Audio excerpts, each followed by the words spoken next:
मन ये सोच रहा था मैं कि क्यों शेयर करें ये वाली बात, बट चलो मैं शेयर कर देता हूँ कि हमने तो नहीं, मतलब मेरे कुछ भी समझ लो भाईचारे में, मेरा भाई नाम नहीं लूँगा, क्लाइंट समझ लो, मेरा क्लाइंट जो मेरी ट्रेडिंग टिप्स फॉलो करता है, उसने भाई अभी मात्र कुछ दिनों में 1 CR कमा लिए। एज एन इन्फ्लुएंसर इतना पैसा कमाया ना मैंने, साला MBA, बैंक, स्टार्टअप कभी कोई इतना पैसा नहीं कमाया।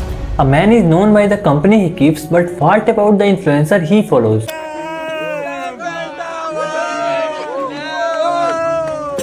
कितना पैसा कमाना चाहते हैं एल्विश? कि 4 जने कहे भाई एल्विस सर तो 1000 करोड़ के आदमी हो गए। लगभग 140 करोड़ जनसंख्या वाले इस देश में 83% यूथ आज भी अनएम्प्लॉयड है। जब आपने तैयारी शुरू करी आप कितने साल के थे? सर उस समय हम 18 साल के थे और अभी हम 30 साल के हो गए। 30 साल। पिछले 12 सालों में आपने अपनी ज़िंदगी में क्या किया? ज़िंदगी में सर पढ़ते गया, डिग्री लेते गया। मैंने 3 सब्जेक्ट में पोस्ट ग्रेजुएट किया, B.Ed किया, CTET क्वालिफाइड है, नेट क्वालिफाइड है सर। और CGL मेरा एक ड्रीम जॉब था कि हम एक अच्छा नौकरी पाएंगे, रांची की राजधानी में रहेंगे, क्योंकि हम एक गांव से बिलोंग करते थे सर। देखते थे कि लोग इतने अच्छे प्रोफाइल में जॉब करते हैं, तो मेरी भी एक सपना थी, मेरे माता पिता की भी सपना थी।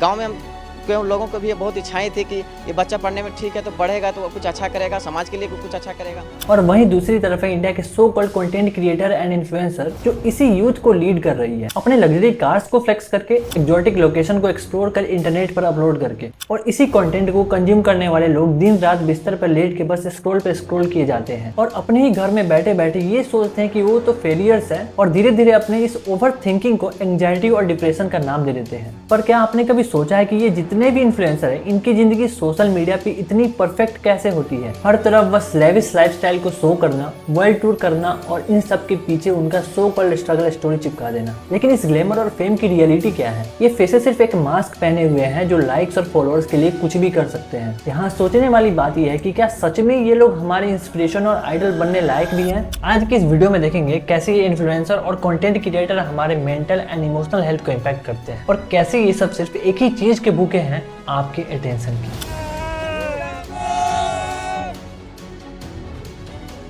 स्टार्टअप कभी कोई इतना पैसा नहीं कमाया। टैंक पीछे है, फर्स्ट टैंक पीछे रहेगी।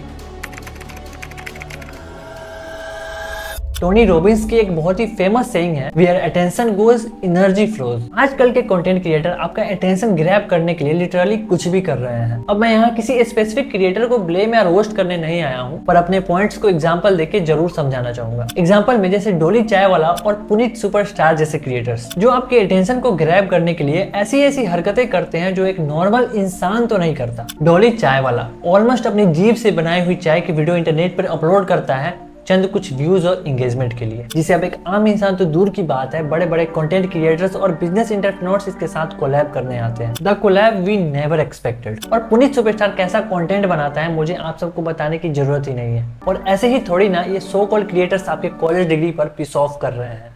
सॉरी। खैर टॉपिक पे वापस आते हैं। पूनम पांडे जो एक अडल्ट मॉडल है वो अपनी एक ही लाइफ में दूसरी जिंदगी जी रही है। Let me explain. 1 फरवरी 2024 को पूनम पांडे के इंस्टा पर उनकी मैनेजर ने स्टोरी डालती है कि पूनम पांडे की सर्वाइकल कैंसर की वजह से मौत हो गई। और ये न्यूज आते ही पूरी इंडियन मीडिया लग गई पूनम को अटेंशन दिलाने में। पूनम को ये हो गया, पूनम को वो हो गया।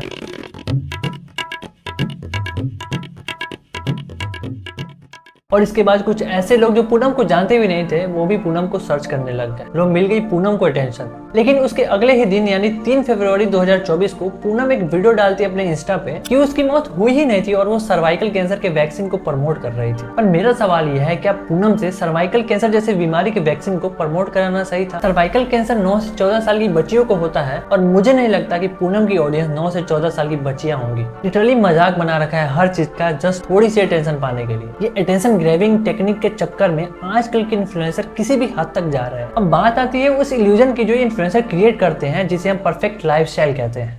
मैंने अपनी पूरी जिंदगी में ऐसा इन्फिनिटी पूल नहीं देखा, मतलब क्या व्यूज है यार। अगर आपको फोटोज वगैरह लेनी है गाड़ी के साथ तो ये बेस्ट लोकेशन है दुबई में।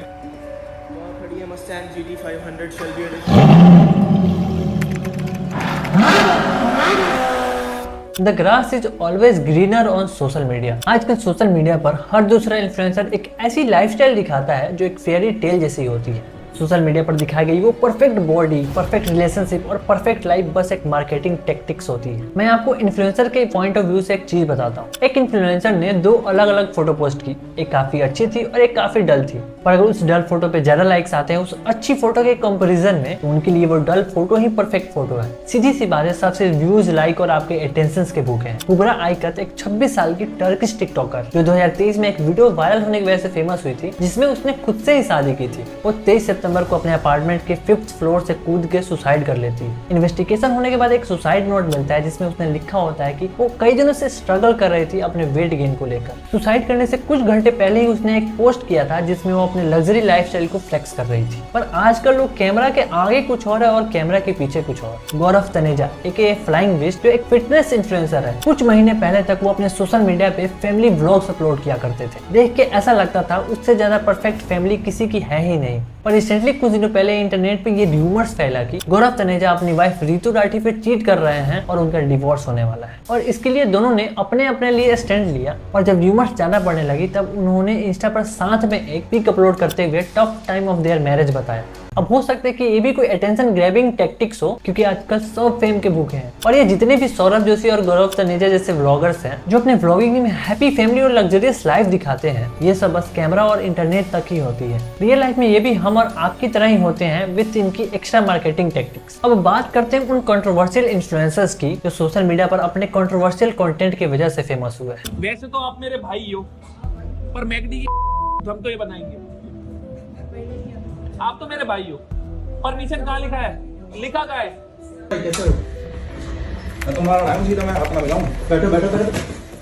कंट्रोवर्सी आजकल के टाइम में पावरफुल मार्केटिंग टूल बन गया है फॉलोअर्स बढ़ाने के लिए। सोशल मीडिया पे क्रिएटर्स जैसे एल्विश यादव और रजत दलाल सिर्फ अपने गालियों वाले स्टेटमेंट और एक्सप्लिसिट कंटेंट की वजह से ही फेमस हुए हैं। इनका सिर्फ एक ही मोटिव होता है, कंट्रोवर्सीज और नेगेटिविटी के थ्रू अटेंशन ग्रैब करना, और उससे होगा क्या? फॉलोअर्स बढ़ेंगे। कोई किसी को ऑनलाइन कुछ बोल देता है तो कोई ऑनलाइन ही भड़क जाता है और ऑफलाइन जाके उसे मार पीट के आ जाता है। दोनों की अलग अलग ऑडियंस डिवाइड हो जाती है, अलग अलग आर्मी बन जाती है, अटेंशन मिल जाती है। फिर एक मसीहा आके दोनों की लड़ाई को एकदम से खत्म करके दोस्ती में बदल देता है। कुछ दिनों बाद एक भाईचारे वाले फोटो अपलोड हो जाती है और साथ में सॉन्ग्स भी आने लगते हैं। Wow, what a marketing tactics by Elvish Yadav, Rajat Dalal and Maxtern. देखो कितना स्मूथली ऑडियंस को बेवकूफ बनाया गया है। और ये शुरू से ही ऐसे ही होते आया है कि आजकल के क्रिएटर्स यूथ को गाइड ही गलत डायरेक्शन में कर रहे हैं और पता नहीं कौन से लोग हैं जो इनसे इंस्पिरेशन लेके इन्हें आइडल मानने लगे हैं। आजकल तो एक ट्रेंड चला है, अपनी कार में बैठो, कैमरा ऑन करो और जिसे मन जितना मन उतना बढ़कर बोलो और कंट्रोवर्सीज क्रिएट करो। और ये भी सिर्फ कुछ दिनों के लिए वायरल होने के लिए।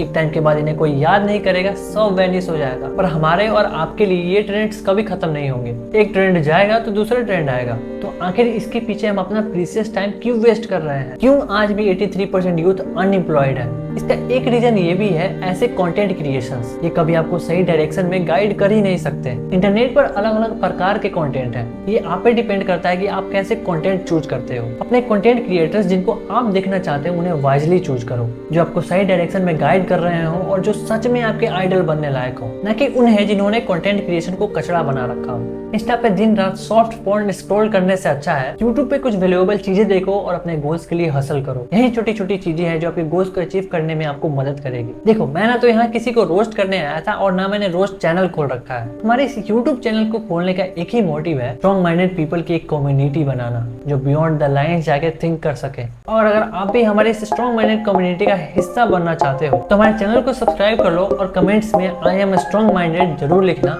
जय हिंद।